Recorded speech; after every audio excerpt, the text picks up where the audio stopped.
성경 요한복음 5장 보겠습니다.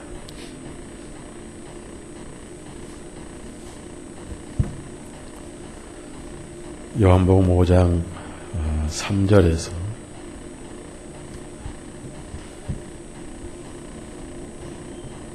3절이 아니고 32절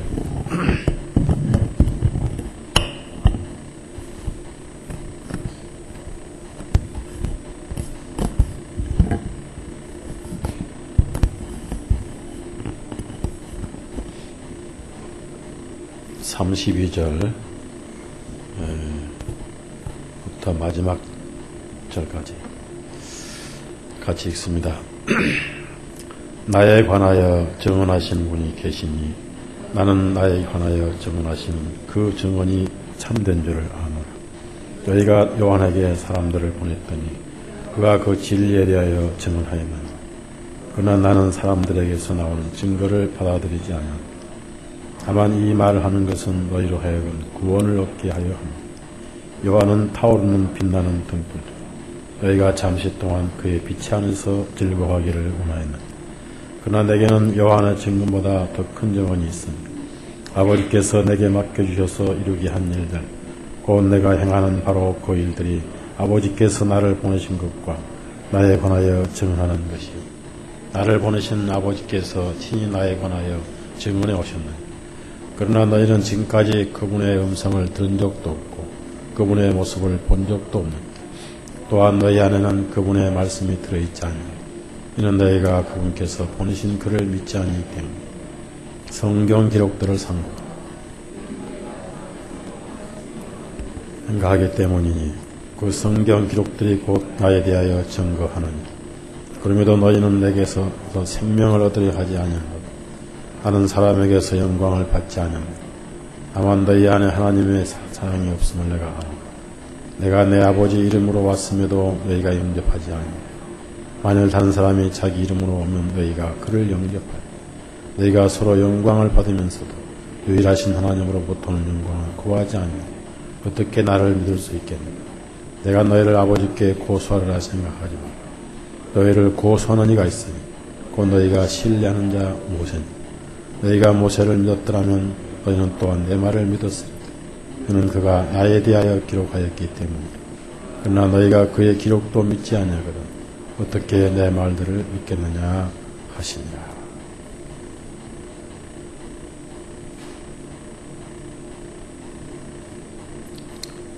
기도하십시다.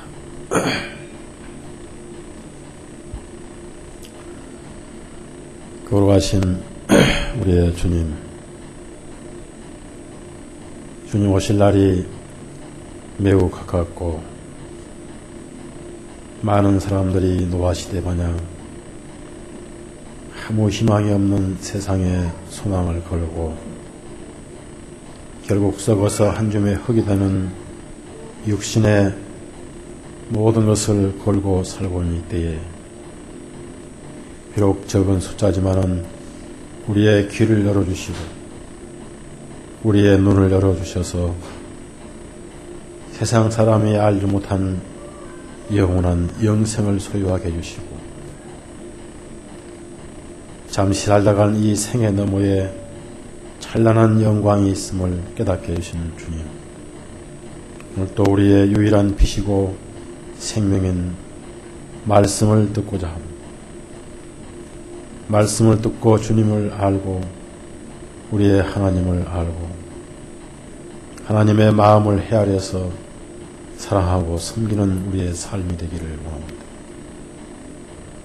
우리의 마음속에 더럽고 추한 육신의 생각을 다 정리해 주시고 거룩하시고 참으로 거룩하신 성령님의 생각이 우리 가슴속에 가득 채워지기 원합니다.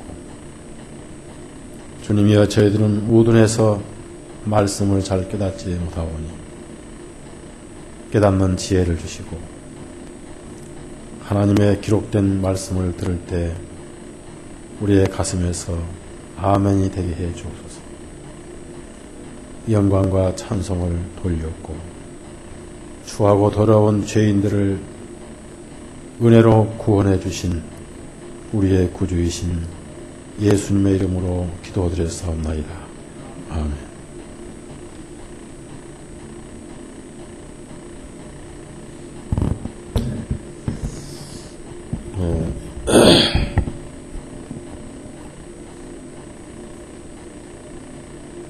네, 32절 보면은 예수님을 누가 증언하느냐, 증언하시는 분이 계시다. 그래서 이제 요한복음 5장에는 특별히 안식일 날 병을 고치시고 또 그 병 고친 문제 때문에 논쟁이 일어나고 토론이 일어나서 과연 이분이 어떤 분이냐. 예수님께서는 나는 스스로 할 것이 아무것도 없다. 그것은 하나님께서 하시는 것이다. 라고 말씀하시면서 하나님을 아버지라고 이렇게 처음으로 말씀하셨습니다. 그리고 모든 심판을 맡기셨다. 그래서 앞으로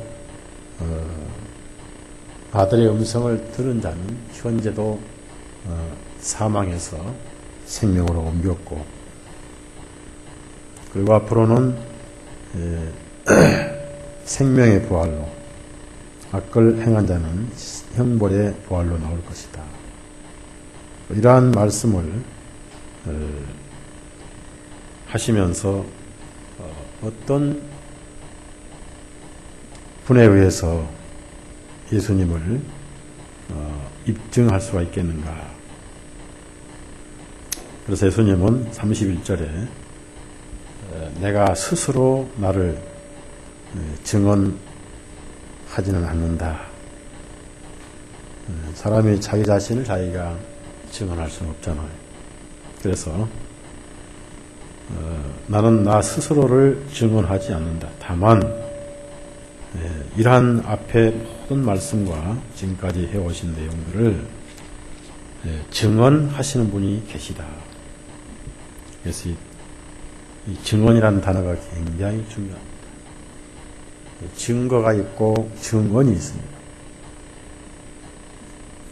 증언은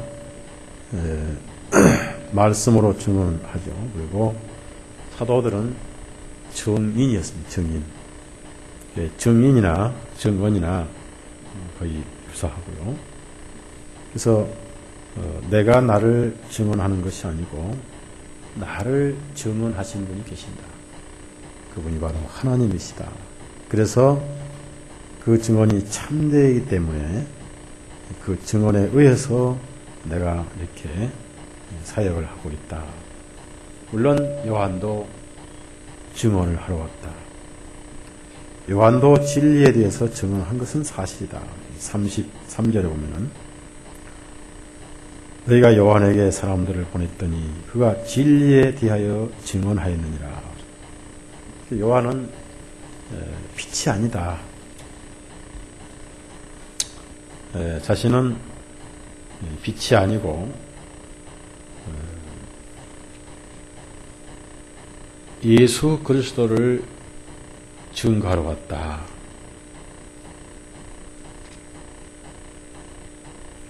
자신은 선지자가 아니다. 그래서 요한복음 3장을 봅니다.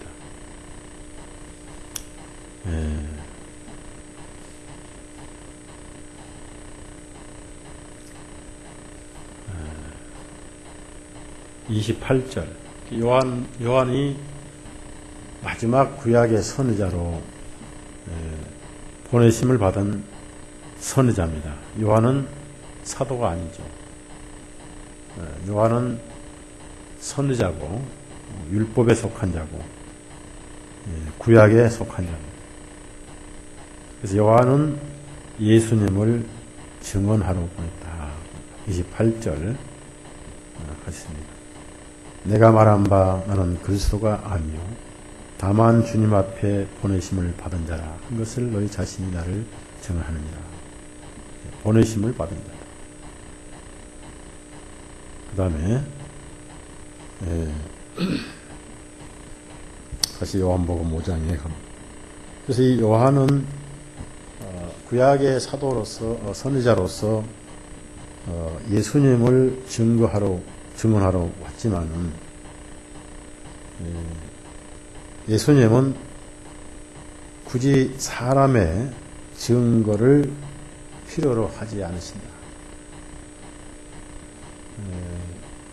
물론 구약의 모든 선지자가 전부 예수님을 증언하고 있고 모세와 모든 선지자에 대한 글은 전부 예수님 이야기죠. 특히 여기 39절 보면은 너희가 주님께서 명령을 하세요. 성경 기록들을 상고하라. 상고하라 그 말은 성경을 연구하라 그 말. 묵상하고 찾고 고찰을 하라. 성경을 깊이 찾고 그리고 이 성경을 상고해보라. 이는 너희가 그 안에서 영원한 생명을 얻는 줄을 생각하기 때문이니. 이스라엘 사람들은 지금 39절에 말씀한 성경은 구약을 신약에 아직 기록되기 전입니다. 성경을 상고하라. 이스라엘 사람들도 성경을 상고하는 목적은 영생을 얻기 위해서 했다. 맞는 얘기예요. 성경을 상고하는 참된 목적은 영원한 생명을 얻기 위한 것이다. 아니면 영원한 멸망이기 때문에 우리 육신은 영생이냐 영벌이냐를 결판짓는 갈림길에 불과하다. 육신은 잠깐 준비 기간에 불과하다. 이 세상에 태어나서 70년, 80년 살다 가는 게 우리 인생입니다. 광주에 처음에 그 집에서 모임을 시작했던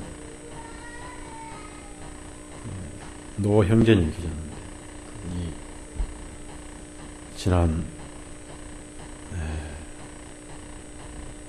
12월 말에 하나님 앞에 가셨습니다. 연세가 80입니다. 80인데 가셨어요. 우리가 볼 때 80이 장수라고 그러지만 영혼에 비하면 너무나 작고 흉같고 그래서 영생의 준비 기간에 불과하다. 어머니 뱃속에서 아기가 잉태를 하면은 10개월만 있다가 나오죠. 하나님께서 사람은 10개월 동안 모태 속에서 성장하도록 창조하셨어요. 10개월 되면 자연적인 생리에 의해서 분만을 하게 되어 있습니다. 그렇게 70, 80년을 살기 위해서 10개월 동안 준비를 하듯이 우리의 인생은 영원한 생명을 누리기 위한 준비 기간에 불과하다. 성경 기록을 상고하는 목적이 뭐냐면은 영생. 구원을 왜 얻었느냐면 영생을 얻은 거예요. 영생을 염두에 두지 않는 구원은 없습니다. 그래서 영원한 생명을 얻었다.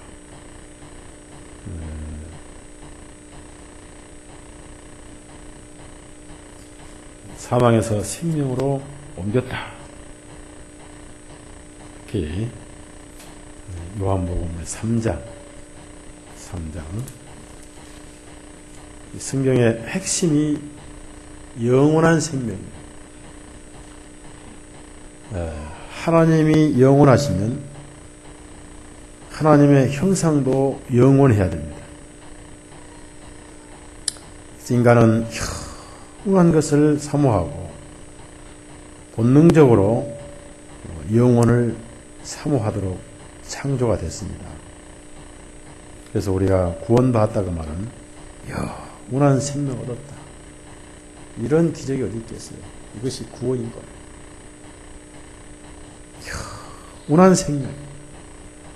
자, 요한복음 3장 15절 16절.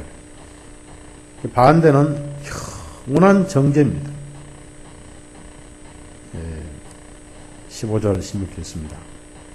이것은 누구든지 그를 믿는 자는 멸망하지 아니하고 오히려 영원한 생명을 얻는다.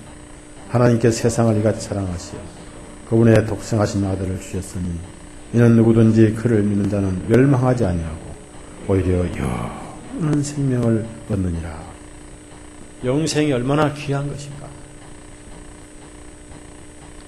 옛날 저희 고향에 저희 외할아버지가 한의사였어요. 한의사. 그때 제가 조금 어깨너머로 약을 짓는 거, 옛날 시골 가면 천장에다가 뭐 약봉다를 주렁주렁 달아놓지. 이걸 이제 풀어서 조금씩 처방해서 이렇게 약을 하시고 봤는데, 그분이 80이 넘게 사시다가 이제 하나님 앞에 가셨는데, 주일이면 옛날 시골에 목사가 없잖아요. 없으니까 이제 주일날 외할아버지가 가서 말씀을 전하고. 그때는 제가 구원인지 모르니까 그 외할아버지가 구원 받으냐 안 받으냐 모르지만 하여튼 제가 지켜본 결과 진실하게 주님을 사랑하는 그런 겁니다. 불쌍한 사람이 약도 그냥 지어주고. 그래서 어깨너머로 좀 그걸 봤는데, 한의원 약방 겸하는데 그 한의원 이름이 영생당이었어요. 영생당. 그러니까 이제 약을 지어주면서 전도를 하셨어요. 영생하더라고. 그 약만 먹고는 영생할 수 없잖아요. 그렇죠? 그 약을 지어주면서 전도를 하셔요. 두루마기 읽고 주일날 되면은 성경을 가지고 설교하는 그것을 제가 어릴 때 굉장히 마음속에 인식되어 있었습니다. 근데 이름이 영생당. 그 약 먹은 사람 다 죽더라고. 그 약 먹고 육신이 하나도 영생을 얻지 못하더라고. 그래서 이 영생을 얻기 위해서 성경을 상고해야 된다. 그래서 성경을 떠나서는 구원이 없다. 다시 요한복음 5장 39절. 그래서 이스라엘 사람들도 어떻게 하면은 영생을 얻을 것인가? 라고 성경을 무진상고를 했습니다. 같은 삶이 성경을 상고하는 삶이었는데, 문제는 성경의 내용을 몰랐던 거예요. 즉 엘리야도 알고 아브라함도 알고 모세도 알았지만은 엘리야나 모세나 아브라함이 왜 존재했는가 하고 예수님을 드러내기 위해서 존재한 사실을 몰랐어요. 핵심이 빠져버렸어요. 계란을 얻었는데 계란의 노른자위를 버리고 흰자위만 먹는 얘기다. 이 성경 자체가 예수님에 관한 증거인데 막상 성경을 상고하면서도 예수님께는 오지 않았습니다. 예수님께 오지 않으니까 영생 얻지 못한 거예요. 40절. 자, 성경은 부지런히 찾으면서도, 자, 목적도 좋고 의도도 좋은데 실제 핵심을 잃어버렸어요.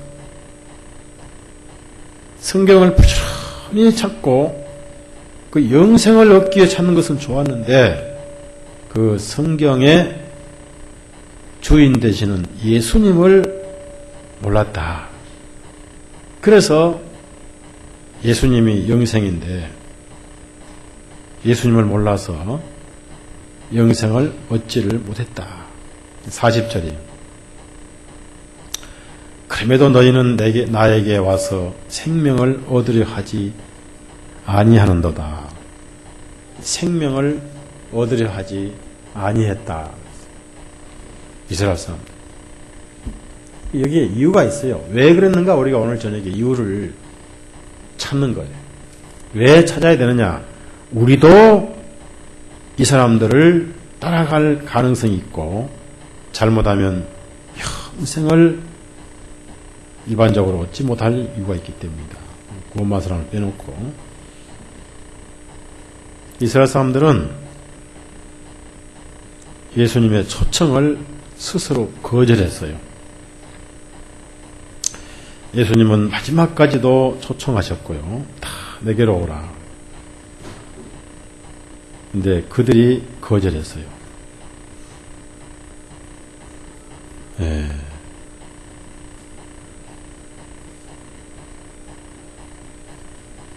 예. 마태복음 23장.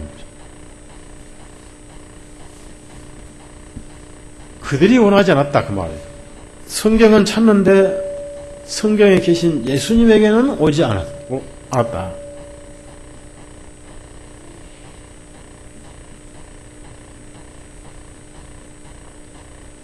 그래서 이제 우리가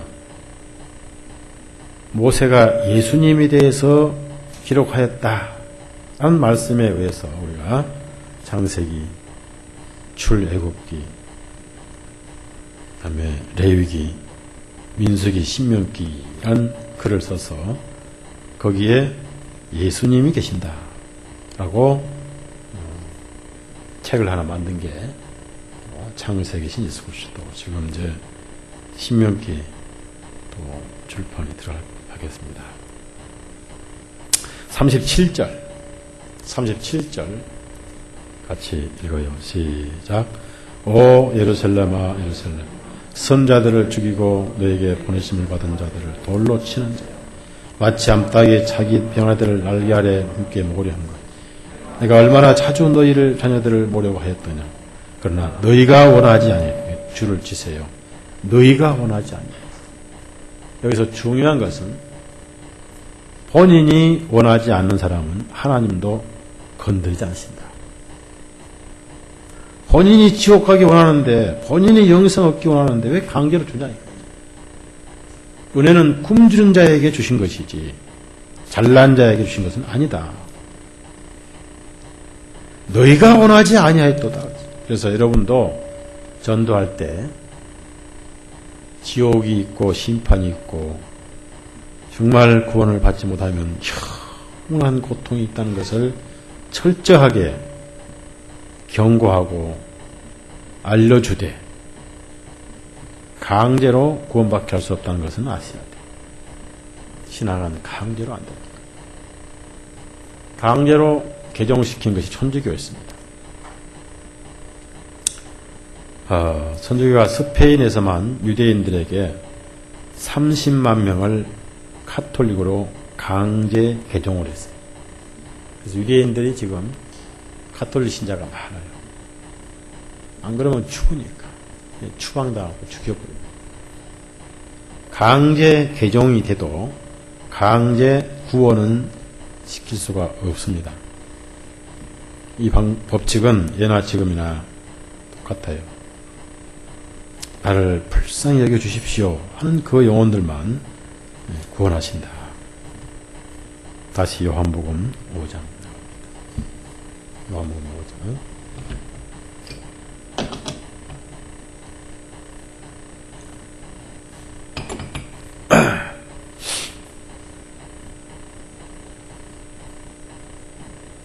성경 기록들이 예수님을 증거할 뿐 아니라 이스라엘 사람들이 가장 사랑했던 모세가 바로 예수님을 기록했다는 겁니다.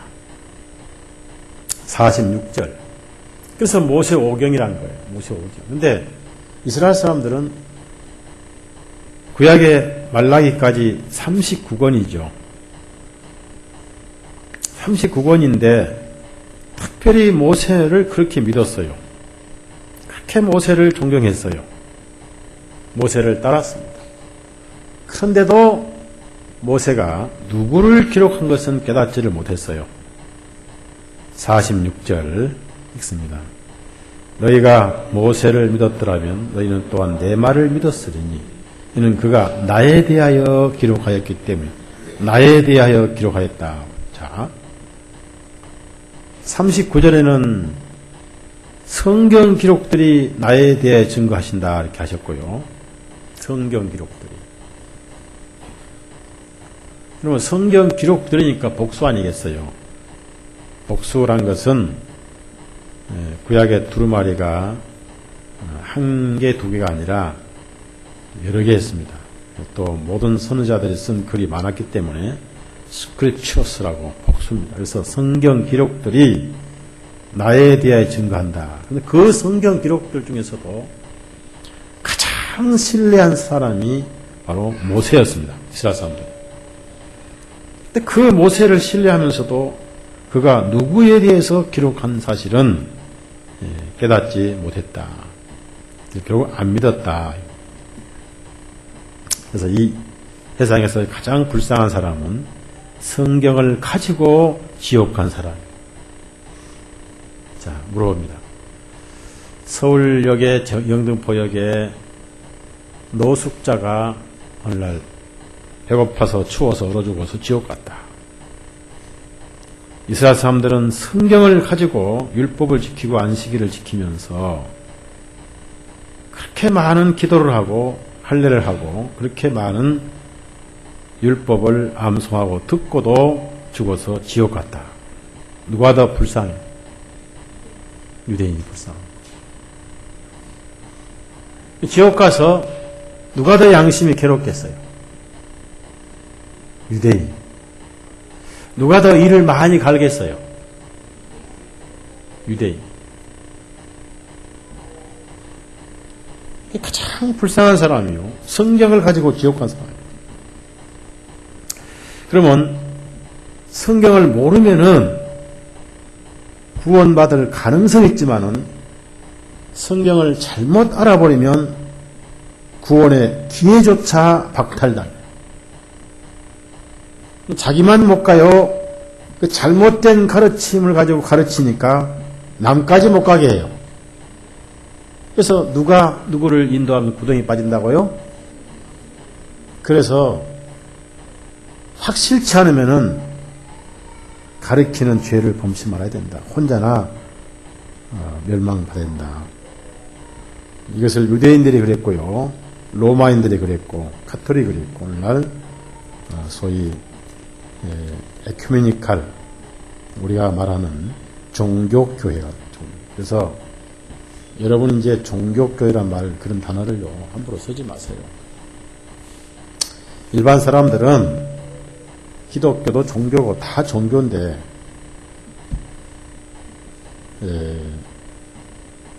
종교교회 그러면 그건 이해를 못해요. 그러니까 교회를 다니면서도 잘못 믿는 사람들 이렇게 얘기를 해요. 제가 이제 우리가 아는 언어로 종교교회 그러니까 어떤 목사가 그 말을 이해를 못한 거예요. 다 교회가 종교교회잖아요. 하는 말씀이 종교교회요? 하더니 왜? 그러니까 그 광화문 사거리 그 세문안교회 건너편 있는 게 종교교회 아니에요? 거기 있어요, 종교교회. 그 교회 감리교회거든요. 감리교회가 이름이 종교교회예요. 이렇게 종교와 복음은 하늘과 땅 차이로 다르다는 얘기예요. 여러분은 세상 사람에게, 구원받은 사람에게 종교교회란 말을 해서 괜히 이상하게 혼란스럽게 어려운 용어를 쓸 필요 없습니다. 거듭난 복음교회 성도나 종교인지 복음인지 분별을 하죠. 자, 그래서 예수님은 침례 요한이 분명히 예수님을 증언하러 왔고 또 증언했습니다. 마지막 증언자예요. 마지막 증언자. 그래서 특히 말라기는 어떻습니까? 구약의 맨 마지막 선지자입니다. 참 재밌어요. 영어로도 말라기고 한국에도 말라기고 그렇죠?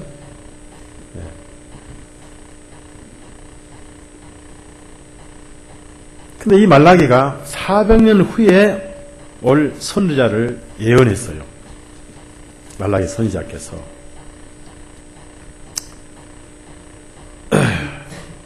그리고 그는 예수님을 분명히 예언했습니다. 말라기 제가 읽으면서 또 스가랴 읽으면서 참 초림에 대한 말씀이더라고요. 이중 예언은 없더라는 얘기예요. 성경 이중 예언은 없어요. 참 예수님의 포커스가 맞춰져 있는데 너무 많은 세월 동안 세대주의 설교를 듣다 보니까 어떤 구절은 재림 같고 어떤 구절은 초림 같고 건너뛰면 재림, 건너뛰면 초림. 그렇게 해서 2000원 전을 왔다 갔다 하는 겁니다. 앉아서 2000원 왔다 갔다 하는 거예요. 그렇죠? 제가 스가랴서를 보니까 분명히 초림에 전부 맞춰졌더라고요. 말라기를 한번 찾아보세요. 말라기.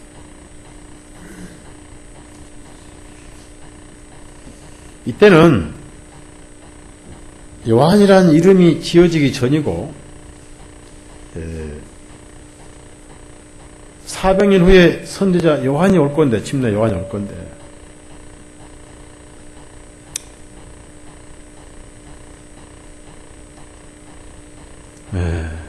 말라기 4장 5절부터 6절까지 마지막 선지자입니다. 그리고 이 말라기는 이제 소선지서 그러죠. 분류하면 그래요. 대선지서, 소선지서. 근데 사실 그건 의미가 없어요. 오히려 좋지 않습니다. 왜? 하나님 말씀을 경중을 따지면 안 돼요. 그래서 학적으로 대선지서, 소선지서인데 우리가 복음적으로는 의미가 없고, 따라하세요. 모든 성경은 대선지서다. 한 구절도 대선지서예요. 맞죠? 맞는 거예요. 그리고 여러분이 성경을 읽다가 신약 성경에 보면은 예수님이 하신 말씀은 빨간 글씨로 되어 있고 그냥 기록된 말씀은 까망으로 되어 있는 성경 읽으면 안 돼요. 예수님 하신 말씀이나 그냥 기록된 말씀이나 동일한 하나님의 말씀이에요. 그걸 빨간 글씨, 까만 글씨 차별한 것은 말씀의 차별을 두려는 마귀의 장난. 그리고 분명히 우리 성경에서는 절을 없애야 됩니다. 절은 절대로 성령님의 뜻이 아니었습니다. 절을 추방해야 돼요. 절이 없던 성경을 본 그리스도인들이 훨씬 더 성령이 충만했어요. 절이 주어지면서 성경이 헷갈려버리고 혼란이 생겼습니다. 제 소원이 절을 없애버린 성경을 한국 땅에 회복시키고 천국으로 갔으면 하는 소원인데 그 소원이 이루어지겠어요? 네? 왜 대답이 없어요? 이루어지겠어요? 안 이루어지겠어요? 간단해요. 돈만 있으면 되는 거예요. 자, 5절, 6절 같이 읽어요. 시작. 보라, 주의 크고 두려운 그날이 오기 전에 내가 선지자 엘리야를 너에게 보내는 그가 아버지들의 마음을 그 자녀에게로 돌이키고 또 그 자녀들의 마음을 그들의 아버지에게 돌아키고 이는 내가 와서 그 땅을 저주로 치지 아니하게 하려 하라. 보십시오. 요한이라는 말을 못 쓰니까 누군지는 모르지만 앞으로 올 거다. 그래서 어떤 사역을 하냐면 엘리야 같은 사역을 할 것이다. 이 말라기만 했느냐? 이사야도 침례 요한을 예언했죠. 그래서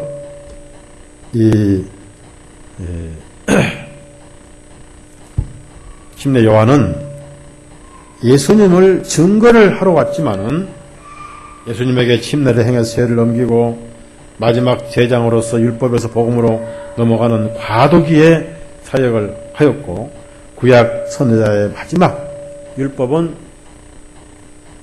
요한까지요. 따라서 율법은 요한까지요.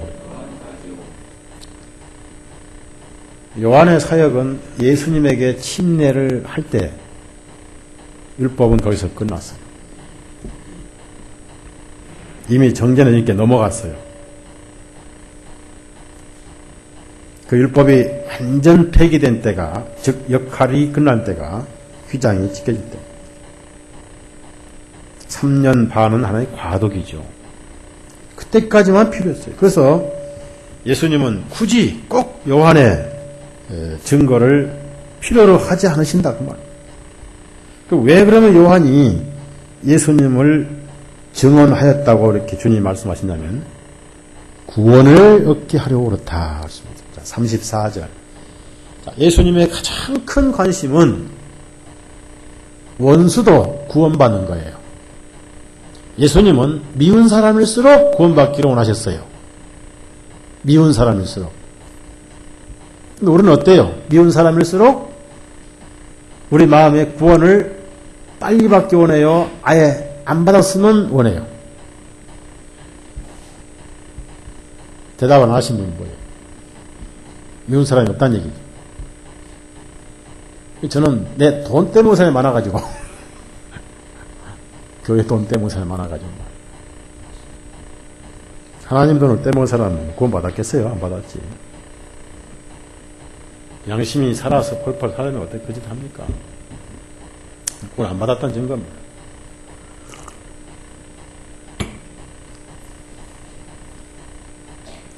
그러나 우리 예수님은 그런 사람의 증거를 원하지 않으신다. 왜?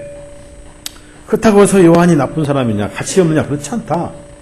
요한은 타오르며 빛나는 등불이다. 35절. 타오르며 빛나는 등불이다. 그렇습니다. 너희가 잠시 동안 그 빛 안에서 즐거워하기를 원하였다. 그러면 요한은 타오르는 빛나는 등불이고 잠시 동안 그 빛 안에서 즐거워하기를 원했다. 무슨 뜻입니까? 빛은 어둠을 드러내죠. 여기서 빛은 하나님의 공의를 의미하고 어둠은 죄를 의미합니다. 자, 요한이 하나님의 공의를 드러냈을 때 많은 죄인들이 자기 죄를 자복했죠. 네? 네, 마태복음 3장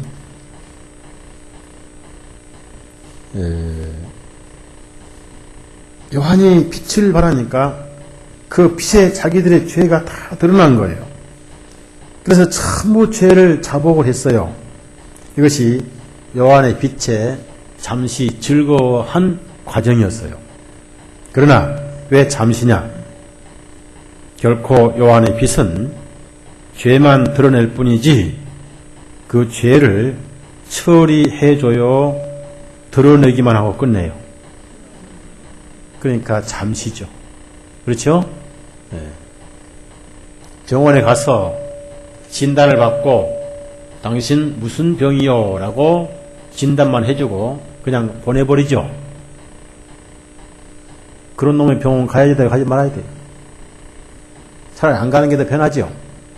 네. 그러니까 치료까지 해주지 못할 바에는 무슨 병인지 얘기하지 말라고 그러세요. 알았습니까? 그래야 편하지. 당신 암이요 그래놓고 못 고치면 그 아주 나쁘지 않은 나쁜 의사잖아요. 저는 그럴 거예요. 제가 요즘 소화가 좀 안 돼가지고 설사가 나서 이제 그래도 신랑이라고 수은이 엄마가 병원 가보래요. 그래도 쓸모있는 신랑이라. 혹시 대장암이 아닌가? 혹시 위암은 아닌가? 위암은 아닌 것 같아요. 뭐 지금도 먹은 거 배가 고프니까 잘 먹으니까. 그러면은 대장암이다 그러면 저는 병원 가서 자, 뭐 세브란스 가든지 가겠죠. 가서 자, 의사 선생님, 당신이 지금 나를 진단해서 대장암이다 라고 판단이 나오면 치료 완전히 할 거요, 못 할 거요? 그럼 아이고 그걸 어떻게 합니까? 해봐야죠. 또 하다 못하다 또 암이 깊었으면 죽는 거죠. 그러면 진단 안 받겠습니다. 나오려고. 치료 못할 놈의 병을 왜 고치냐 그 말. 왜 밝히냐 그 말. 이스라엘 사람들이 그랬어요. 죄만 죽으라고 알았지 그 죄를 치료하러 오신 예수님을 몰랐어요. 3장 1절에서 5절 6절까지 마태복음 3장 1절 6절까지 시작. 그 날들에 침례인 요한이 와서 유대의 광야에서 선포하면서 말하기 너희는 회개하라 하늘의 왕국이 가까이 왔느니라 하니 이는 선지자 예사야가 말한 그 사람의 말함 광야에서 외치는 자의 음성이 있어 너희는 주님의 길을 예비하고 그분의 행로를 곱게 하라 하였느니 이 요한은 낙타털로 만든 옷을 입고 허리에는 가죽들을 둘렀어 그의 음식은 메뚜기와 야생벌꿀이다. 그때 예루살렘과 온 유대와 요단강 주변에 사는 모든 사람들이 그에게 나와 자기들의 죄들을 자백하면서 요단강에서 그에게 침례를 받았다. 이것이 잠시 요한의 빛에 즐거워하였는데 예수님은 결코 사람의 증언을 필요로 하지 않으신다. 증거는 증인의 수는 둘인데 둘이 직접 나를 증언하고 있다. 그러면 충분하다. 다시 요한복음 5장. 그 둘이 뭐냐? 둘은 증거의 숫자죠. 그래서 신구약이 있습니다. 신구약. 왜 성경에 신구약이 있느냐? 저 같으면 성경이 구약이 있고 신약이 있고 중간역이 있어야 할 것입니다. 중약. 근데 왜 구약만 있고 신약이 있느냐? 구약은 죄인임을 증언하고 신약은 의인임을 증언하죠. 맞죠? 그러니까 신구약이 몇 개요? 네? 신구약이 몇 개냐고요? 무슨 66권이요? 그냥 신구약이지. 그러니까 몇 개요? 신구. 몇 개요? 둘, 증인이요. 그렇죠? 그 다음에 율법 돌판이 모세가 들기가 무거워서 2개로 만드셨지 않았겠어요? 네? 모세가 얼마나 건강한 사람인데 율법 돌판이 무거워서 둘만. 둘은 증인의 숫자란 말이에요. 기록된 말씀과 우리 양심이 우리를 죄인임을 증언하는 거예요. 항상 그래서 둘은 증인이기 때문에 예수님께서도 꼭 둘씩 보내셨는데 그걸 그대로 마귀가 흉내를 낸 것이 여호와 증인이 꼭 두 사람 세우죠. 두 사람이 와요, 두 놈이 와요. 그 다음에 뭘 몽겨? 꼭 둘씩 오죠. 새파란 그 미제들 오잖아요. 새파란. 어설프시 한국말 하나 배워가지고. 그 사람들이 한국말도 잘 못하는데 얼굴이 미제니까 무조건 들으라고 그래요. 그러다 넘어가고, 또 영어를 가르친다고 해서 넘어가고. 자, 그래서 첫째가 뭐냐면 36절에 내게는 요한의 증언보다 더 큰 증언이 있으니 더 큰 증언이 증거해서 뒤에 보면은 예수님은 사람에게 영광 받지 아니하노라. 41절 같이. 사람에게 영광을 받지 아니하시고 사람에게 영광을 주시는 분이잖아. 41절 시작. 나는 사람들에게서 영광을 받지 아니하노라 그랬어요. 동시에 사람의 증언도 필요 없어요. 자, 물어봅니다. 성령이 임하신 후에 사도들이 예수님을 증거했어요. 성령이 임하시기 전에 증거했어요. 예? 성령이 임하시기 전에는 자기들의 죄를 담당하시는 골고다의 산에서 보란듯이 증거했어요. 다 36개를 놔버렸어요. 그러면 도망가야 돼요? 거기서 외쳐야 돼요? 예? 근데 그 속에 무엇이 없었어요? 그럼 성령님이 바로 예수님의 영안이에요. 그러니까 사도들이 증거했다 그 말은 예수님의 영이 증거했지 사도가 한 게 아니에요. 성령이 없는 사람 증거는 할 수 없는 거예요. 안 받으신 거예요. 구원받은 사람 전도한다. 그거는 성령이 하시는 거예요. 설교자가 설교한다. 성령이 하시는 거예요.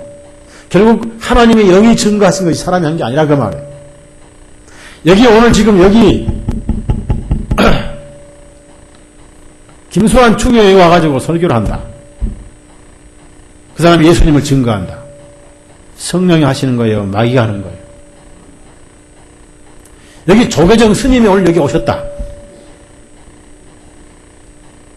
성령이 하세요? 마귀가 해요?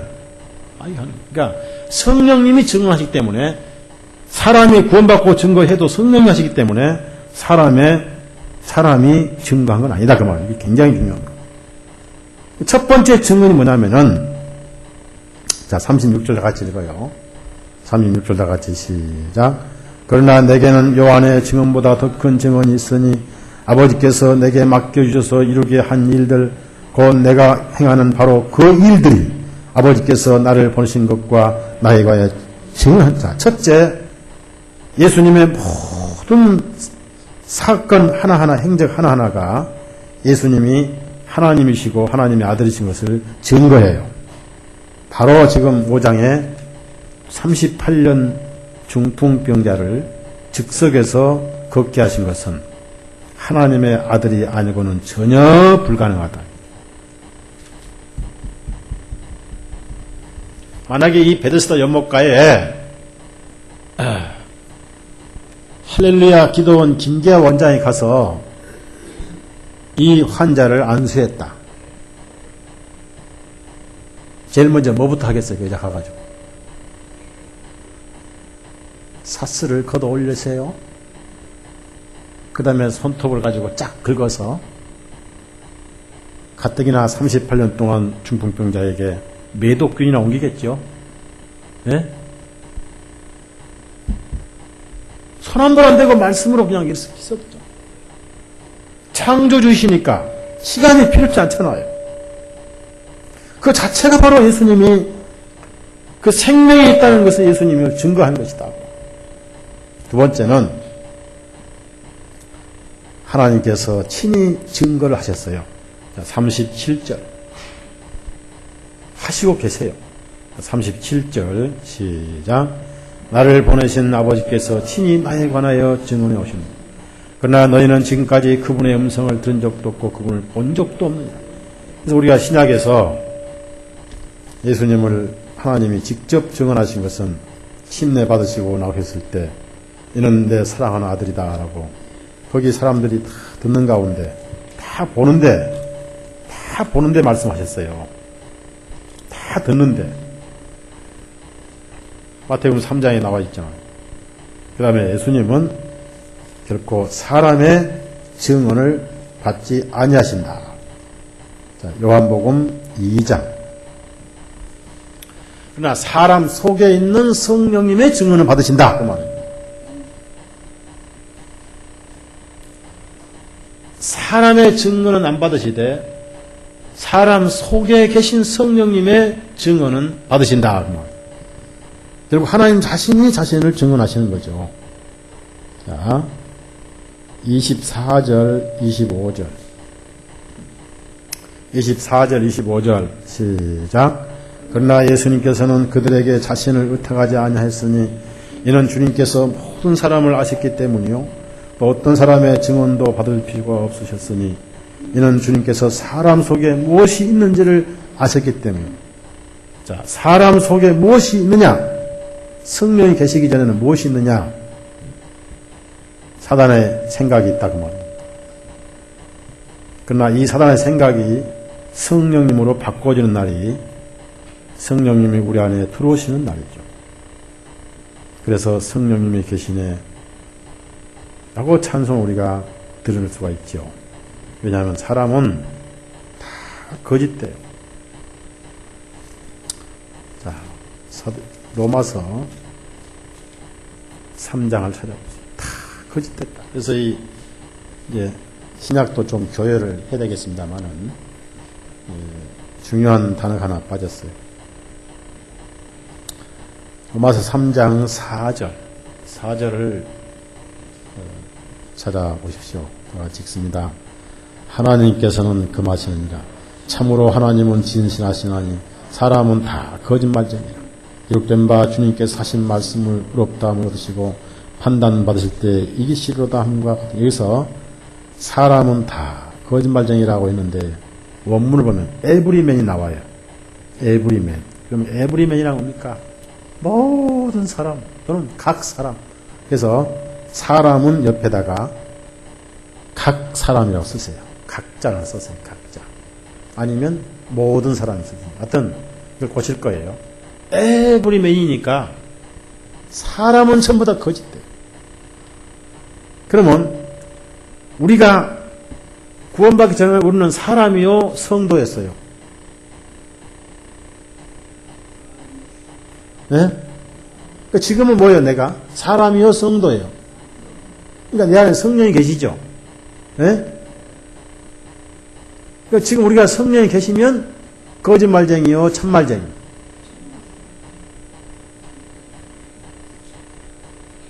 헷갈려요? 왜 헷갈립니까? 헷갈리지. 아니, 구원받고도 가끔 거짓말 하잖아요.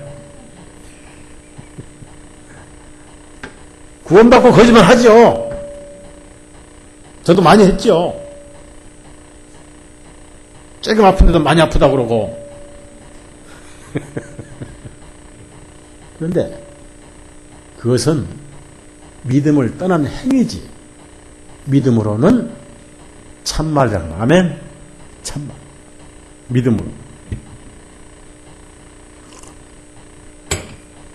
요한복음 5장 봅시다.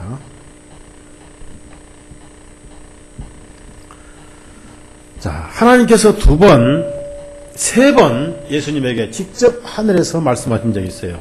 언제냐? 첫째는 침례 받으시고 올라오실 때 증언을 하셨어요. 내 사랑하는 아들이다. 두 번째는 변화산에서 이는 내 아들이니 너희는 너희 말을 들으라. 그렇죠? 세 번째는 6월절 첫날 만찬하시고 기도하실 때 아버지 이름을 영광스럽게 하옵소서. 내가 이미 영광스럽게 하고 또 영광스럽게 하노라 그랬잖아요. 세 번 하늘에서 증언하셨어요.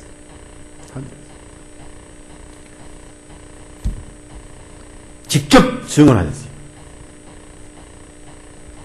동시에 성경, 신약, 구약에 전부 예수님을 증거하는 거예요. 전부 예수님을 증거하는 거예요. 그래서 지금 여러분이 신약에서 신약을 읽다가 성경이라는 말씀이 나오면은 전부 구약을 말씀하고 있구나라고 이해를 하셔야 돼요.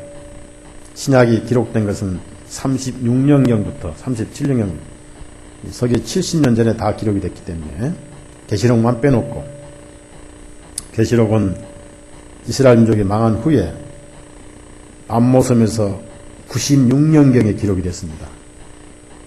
그러니까 그때만 해도 신약은 없었어요. 신약 성경이 27권이 이렇게 모아지는 것은 편지를 좀 먹고 모은 게 모아진 게 이제 약 100년, 한 200년 가까이 사이에 모아진 겁니다. 자, 그래서 구약 성경이 뭐냐면은 구원 얻는 책이다. 디모데 후서 영생을 얻는 책이다. 성경을 모르면은 영생 얻어요, 못 얻어요? 네? 그러니까 성경을 모르면 예수님 만나요, 못 만나요? 죽어도 못 만나요. 그래서 마귀가 성경으로부터 사람들을 떼내려고 얼마나 애를 썼습니까? 오늘 교회가 성경에서 많이 멀어져 갔습니다. 설교 시간을 20분, 30분 줄인 것은 마귀 전략에 성공한 거예요. 디모데후서 3장 15절에서 17절까지 읽겠습니다. 또한 너는 어려서부터 성경 기록들을 알았나니 이 성경은 능히 너를 지혜롭게 하며 그리스도 예수님 안에 있는 믿음을 통하여 구원에 이르게 하느니 모든 성경 기록은 하나님의 영감으로 주신 것으로 교의와 책망과 바로잡음과 의로 훈육하기에 유익하니 이것은 하나님의 사람으로 하여금 완전하게 되어 모든 선한 일에 철저히 갖춰지게 하려. 여기서 성경 기록이라고 쓴 성경은 구약 성경을 의미하고, 물론 지금은 신약 성경도 해당이 되지만은 편지를 쓸 때는 사도 바울께서 구약을 염두에 두시고 하신 말씀입니다. 다시 요한복음 5장 올라갑시다. 성경을 보는 것은 예수님을 보는 것이고 예수님을 보는 것은 영생을 얻는 것이다. 성경도 예수님을 증거하기 때문에 사람이 예수님을 증거할 필요는 없다. 그래서 구약 성경은 예수님을 증언하기 때문에 구약 성경을 사도 바울은 항상 풀었죠. 풀어서 예수 그리스도를 증거했죠. 왜냐하면 바울은 성령님이 바울 안에 오시기 전에는 그리스도인들을 잡아 죽이고 붙들어가고 그런 사람이었습니다. 박해한 사람이었습니다. 성경이 구약 성경이 예수님을 증거하는 책이라는 것을 몰랐을 때는 예수님 믿는 사도들을 박해하고 지하들을 잡아가고, 그래서 그걸 그대로 지금 흉내를 내고 있는 것이 여호와 증인. 여호와 증인들은 여호와는 철저히 믿는데 예수님을 믿질 않아요.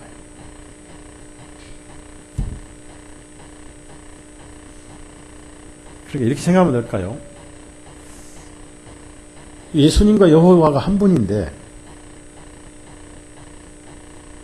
시아버지는 믿는데 시부모는 안 믿어요. 그런 격인 거예요.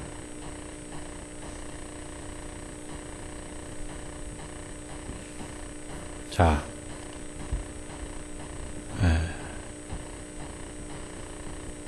구약 성경에 전부 예수님을 증거하는 것이다. 왜 그러냐 하면은 42절. 왜 그런가 하는 이유를 하나 설명을 주님 하시는데, 이게 제가 보고 또 수정을 합니다만, 42절에 다만 너희 안에 하나님에 대한 사랑이 없음을 내가 아노라 했는데, 하나님에 대한 사랑이보다는 하나님의 사랑이라고 적어서 하나님, 영어로는 하나님의 사랑이거든요. 근데 제가 이 사랑이라는 단어를 보니까 아가페더라고. 아가페는 내 사랑이에요, 하나님 사랑. 네? 아가페 사랑은 사람도 가지고 있는가요? 하나님만이 가지고 계신 사랑인가요? 그렇습니다. 즉 하나님의 사랑이 없다 그 말은 하나님의 사랑을 받은 적이 없다 그 말. 아가페 사랑을 받은 적이 없다 그 말입니다. 그래서 하나님의 사랑이 없음을 내가 아노라 이렇게 고쳐야 되겠어요. 교회를 볼 때 하나님에 대한 사랑이 아닙니다. 아가페는 100% 하나님의 사랑입니다. 사람은 이 사랑이 없어요. 이 사랑은 하나님으로부터 받아야 됩니다. 그걸 구원이라고 했고. 그래서 주님은 계속 주님 자신을 증거를 하십니다. 43절에 내가 내 아버지 이름으로 왔음에도 너희가 영접하지 아니하나 만일 다른 사람이 자기 이름으로 오면 너희가 그를 영접하리라. 그래서 내 아버지의 이름이라는 것은 하나님의 인격으로 오셨다. 즉 하나님의 신격으로 오셨다. 그래서 이게 특사라, 특사. 그러니까 하나님의 신격으로 오셨다 그 얘기입니다. 외모는 굉장히 초라하시지만은 그분의 생명은 하나님의 신격이다 그 말이에요. 신격. 그 육신이라는 참 질그릇에 계실 분이지 그분은 정말 하나님의 신격으로 오신 분이죠. 신격.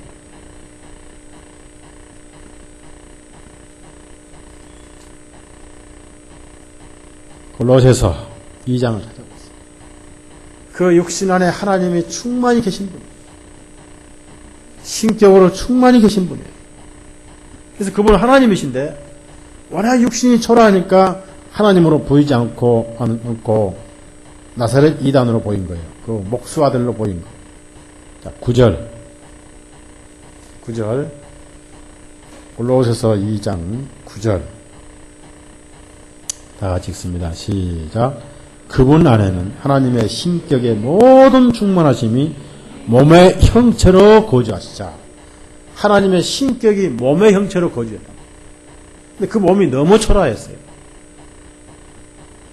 자, 물어봅니다. 우리 예수님 손, 발, 피부가 여러분보다 더 부드러우셨겠어요? 더 거치셨겠어요? 네? 거칠었어요. 색깔은 더 희석겠어요? 더 검으셨겠어요? 왜? 햇빛에 막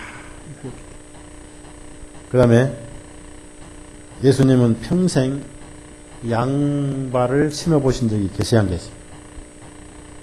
네? 금강 구두는 한 번도 팔이 얼마나 거치시고 그 초라하신 육신 속에 누가 하나님의 계심을 누가 깨달았겠습니까? 그럼 왜 그렇게 초라하게 오셨습니까?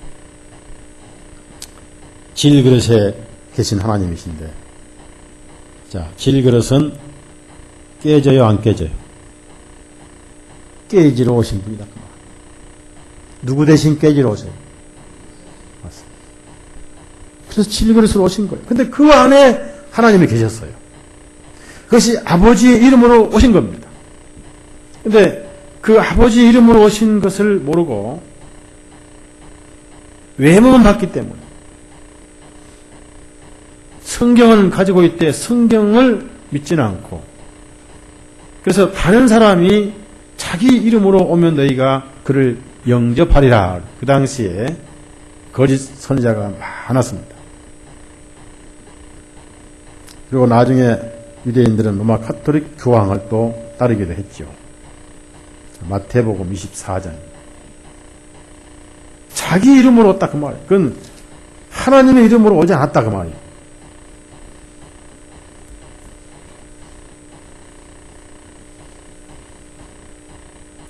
그래서 많은 사람들이 예수님 이름을 써먹었지만 사실 자기 이름으로 왔지요. 24장 5절 시작. 많은 사람들이 내 이름으로 와서 말하기를 내가 그리스도라 하며 많은 사람들을 속이리라. 지금도 그렇게 속이잖아. 지금도 유대인들 속았는데 지금은 뭐 더 말할 것 속지요. 그래서 대순 진리회가 돈벌이를 잘하고 증산도가 돈벌이를 잘하고 막. 통일교는 돈벌이에 완전히 성공했고, 여의도 뭐 용기조도 돈벌이에 성공했고. 자, 다시 요한복음 5장. 그러면서 자기 영광을 구했다. 자, 44절 시작. 너희가 서로 영광을 받으면서도 유일하신 하나님으로부터는 그 영광은 구하지 않는다. 어떻게 나를 믿을 수 있느냐. 자, 중요한 말씀 조금씩 계속 나옵니다. 45절에 내가 너희를 아버지께 고소하리라 생각하지 말라. 자, 예수님은 죄인을 고소하러 오셨어요? 사면하러 오셨어요? 자, 그러면은 고소자가 있어야 사면하실 거 아니죠? 그렇죠? 네. 자, 보세요. 내가 너희를 아버지께 고소하리라 생각하지 말라. 너무나 예수님을 오해합니다. 예수님 이렇게 말씀하시면 나는 결코 고소하러 온 자가 아니다. 분명히 고소하는 자가 있다. 없으면 사면도 없다. 그래서 누구라고요? 자, 45절 시작. 내가 너희를 아버지께 고소하리라 생각하지 말라. 너희를 고소하는 이가 있으니 곧 너희가 신뢰하는 자 모세니라. 모세는 고소자예요. 자, 고소자가 없으면은 정죄도 없고 정죄가 없으면 사면도 없습니다. 자, 물어봅시다. 사면이란 말은 무죄인을 사면하는 거예요? 유죄인을 사면하는 거예요? 무죄인은 아예 죄가 없으니까 사면이 해당이 안 되죠? 예? 태성이 형제 그런 거 안 그래? 물어볼게요. 태성이는 물어볼게요. 사면이란 단어는 유죄인에게 해당되는 거요, 무죄인에 해당되는 거예요. 왜 그럴까? 죄가 없으면 사면도 없지. 그러면은 유죄인이 되려면 누가 있어야 되게요? 고소자가 있어야 되겠지. 자, 우리 안에 모세가 하나씩 다 있지요. 그게 뭐예요? 양심이 고소하잖아. 그렇죠? 이놈이 고소를 한단 말이에요. 맨날 고소해. 어느 날 예수님 오셔가지고 무죄 사면을 했어. 그것이 복음이에요. 양심은 두 가지를 받아들입니다. 우리가 지은 죄를 고소할 뿐 아니라 예수님이 그 죄값을 치르신 진리도 양심은 받아들입니다. 이해하시죠? 양심은 두 가지 다 받아들여요. 그래서 양심의 평안이라고 그래요. 그 양심의 평안이라 그 말은 뭐냐면 양심이 고소를 중단시켰다. 할 필요가 없게 되어버렸다. 자, 마태복음 5장 가자. 5장. 그래서 양심은 굉장히 고마워요. 그렇죠? 고마워요.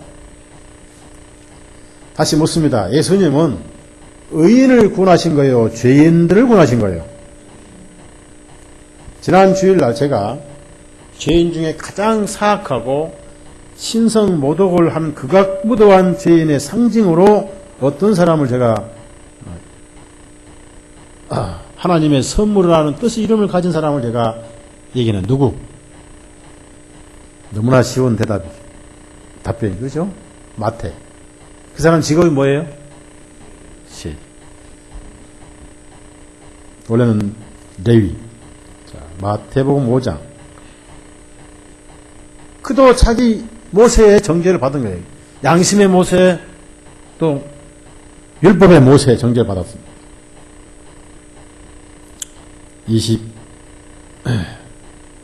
25절 26절까지 시작. 너는 너를 송사는 자와 함께 길에 있을 동안 그와 함께 화해하라. 송사는 자가 언제라도 너를 재판관에게 내어주고 재판관은 너를 관원에게 넘겨주어 감옥에 가둘 까이 없나. 진실로 내가 내게 말하노니 내가 마지막 한 분까지 다 갚기 전에 결단 거기서 나오라. 고소를 치하해버렸어. 치하. 복음이 들어오는 날 양심이 고소를 치하해버린 거예요. 고소자가 없으니까 평안이 온 거예요.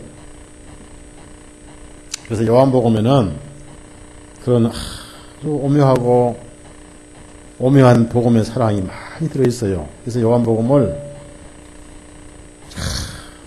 씻고 또 씻고 소 뼈다귀 까먹더니 다 까먹고 한 3번 까먹었으면 이제 뼈다귀를 맷돌에 가가지고 방앗간에 딱 갈아가지고 그걸 우유에 타서 마시듯이 성경을 마셔요. 아셨죠? 요한복음 8장 찾아보세요. 재밌는 것은 어느 날 예수님이 들어오시면 고소가 치하되버려요. 예수님은 모든 정죄의 정착력이기 때문에 모든 정죄의 종점이기 때문에 자, 한국의 KT 고속전철 종점이 어디 여기겠어요? 안 타봤구만. 제주역이죠, 제주역. 몰라요? 제주역? 아니면 흑산도역인가요? 차영진, KT 종착역이 어디예요? 아니. 이렇게 쉬운 것도 물어보면 짤좀해. 부산역, 그 다음에 목포역이잖아. 그렇죠? 모든 율법의 고소의 종착역이 어디예요? 예수님의 피, 심장. 그렇죠? 끝나버린 거예요. 그래서 언제 율법은 은퇴했느냐? 휘장이 찢겨진 날 율법은 벌써 은퇴해버렸어요. 없으면 되는 거예요.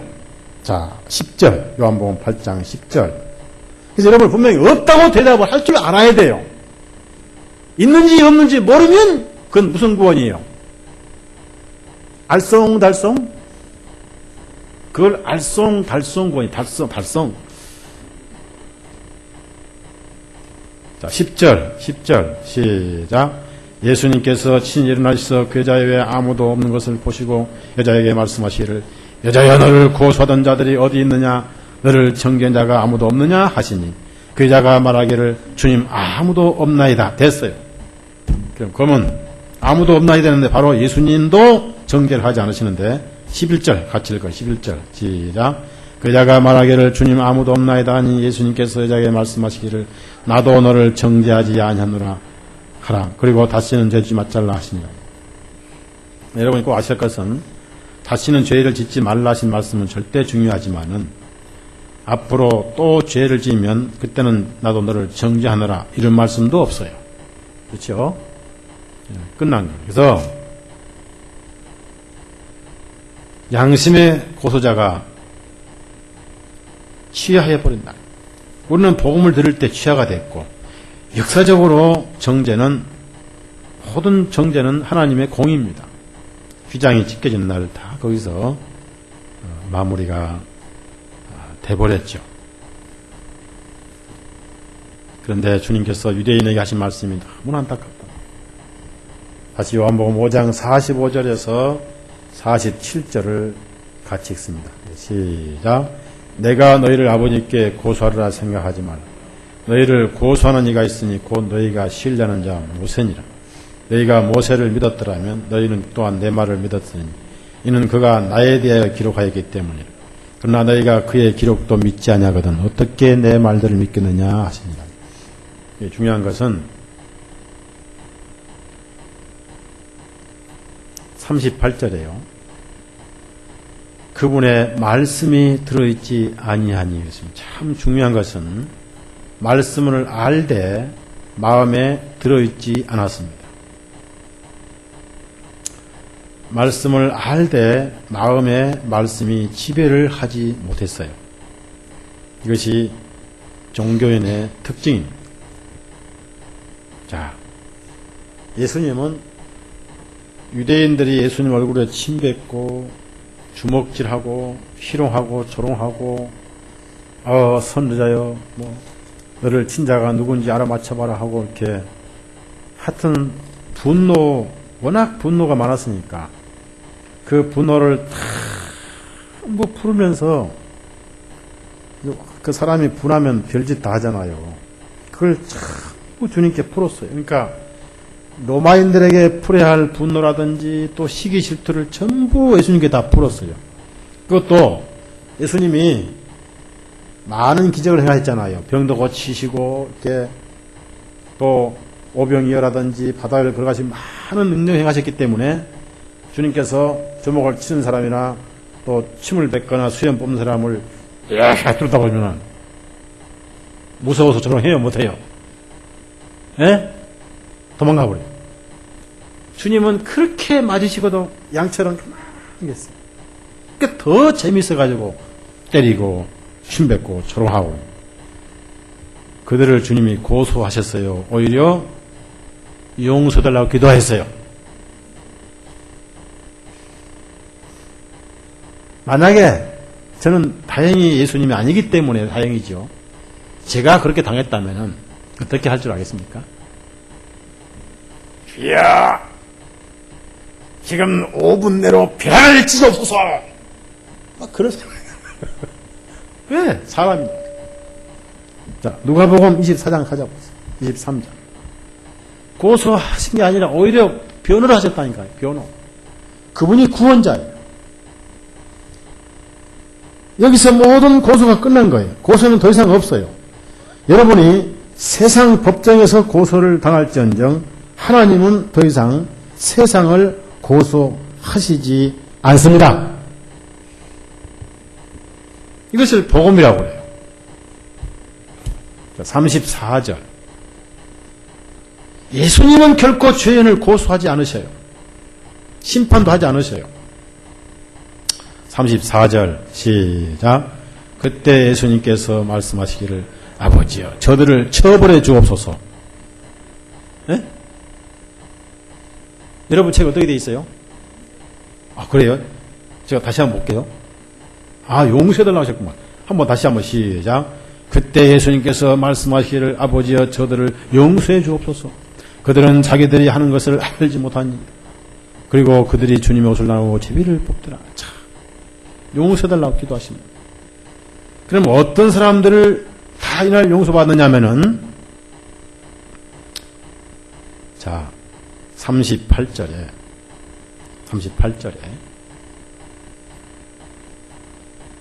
38절 다 같이 읽어요. 38절 시작. 주님 위에 그리스어와 라틴어와 히브리어로 이는 유대인들의 왕이라 지어진 명표가 있더라. 그 당시 유럽 전역에 그리스어를 쓰는 사람들을 용서해 주고 라틴어를 쓰는 사람을 용서하시고 히브리어를 쓰는 사람을 용서하시고 이것은 온 세계 언어를 대표한 언어예요. 이때 한국에는 한국말이 한글이 있었어요? 없었어요? 네? 이때 세종대왕이 있었죠? 이때는 한문밖에 없었잖아요. 셈종. 지구상의 모든 언어를 전부 용서하신 거예요. 그래서 여기 대표적인 언어가 있어요. 그래서 라틴어, 히브리어. 이 언어를 쓰는 사람들 전부 다 용서가 되어버린 거예요. 거기서 이방인의 모든 언어의 대표는 그리스어입니다. 하나님의 원수의 대표 언어는 라틴어예요. 그 다음에 하나님의 가장 사랑하는 불쌍한 언어는 히브리어였습니다. 그 모든 죄인들을 전부 그날 용서가 된 거예요. 이것이 얼마나 감사하신 하나님의 은혜요 사랑이고 은총입니까? 그래서 놀라운 거 아니겠어요? 그렇지요? 기도합시다.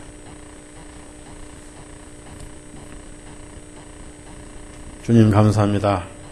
아무리 듣고 읽어도 감격스럽고 참 어떻게 영광을 올리고 어떻게 감사를 드려야 할지 모르지만은 그저 우리는 이 은혜를 누리고 받을 뿐이고 우리가 아는 만큼 노래드리고 아는 만큼 찬송드리고 우리 마음속에 부어진 만큼 감격할 뿐이옵니다.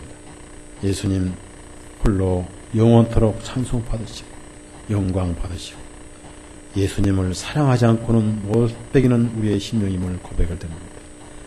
이 엄청난 사랑을 입을 벌려 알려주는 삶이 더 뜨겁게 계속되게 주옵소서. 예수님 이름으로 기도드렸사옵나이다. 아멘. 404장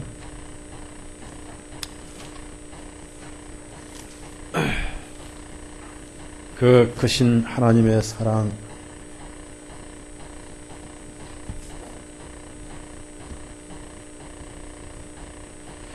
그 크신 하나님의 사랑 말로 다 형용 못하네.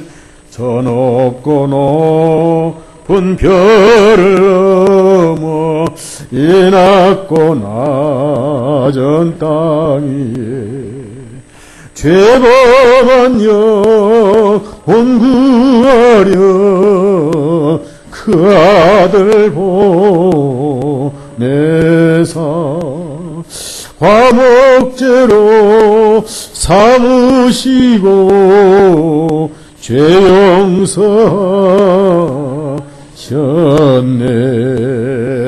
하나님 그 신사랑은 측량다 못하며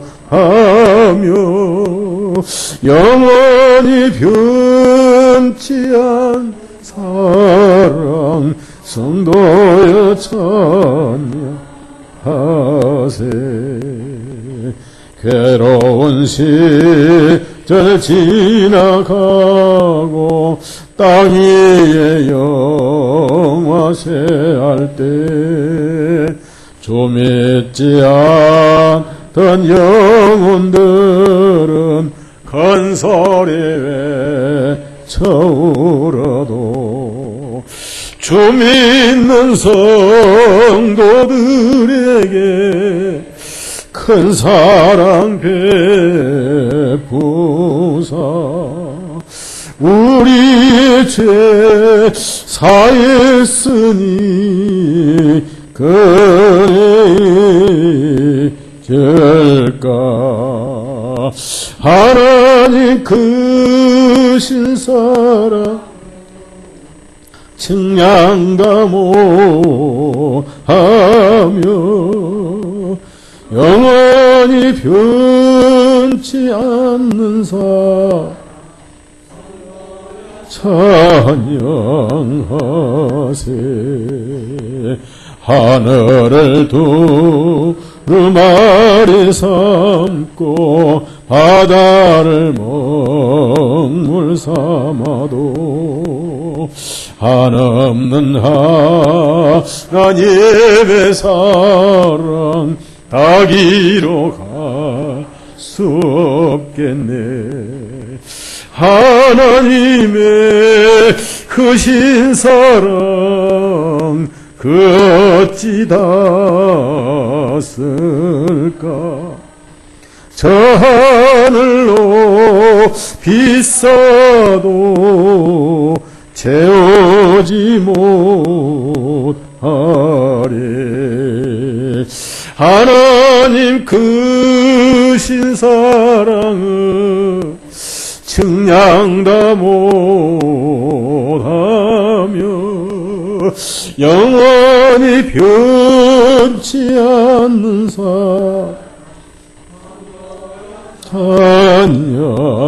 찬양하세. 이 가사는 1917년에 작곡하고 찬송한 이 목사님이 굉장히 가난해가지고 공장에 다니고 있는데 부인이 도시락을 싸우면서 도시락에다가 메모하기를 바다가 먹물이고 하늘이 두루마리인들 어찌 하나님의 사랑을 기록하랴 하는 그 시 한 기를 읽고 이 찬송 시를 썼다고 그래요. 그래서 찬송 시하고 작곡까지 이 목사님이 했어요. 저도 찬송 시하고 작곡을 하나 하고 천국에 가야 되지 않겠는가 싶은데 아무리 해도 떠오르질 않아요. 시는 떠오르는데 곡을 뭘 넣어야 할지. 그래서 3절 한 번 더 읽고 하늘을 두루마리 삼고 바다를 먹물 삼아도 한없는 하나님의 사랑 나게로 갈 수 없겠네. 하나님의 크신 사랑 그 어찌 닿았을까. 저 하늘로 비싸도 채우지 못하리. 하나님 크신 사랑은 측량다 못하며 영원히 변치 않는 사 성모여 찬양하세.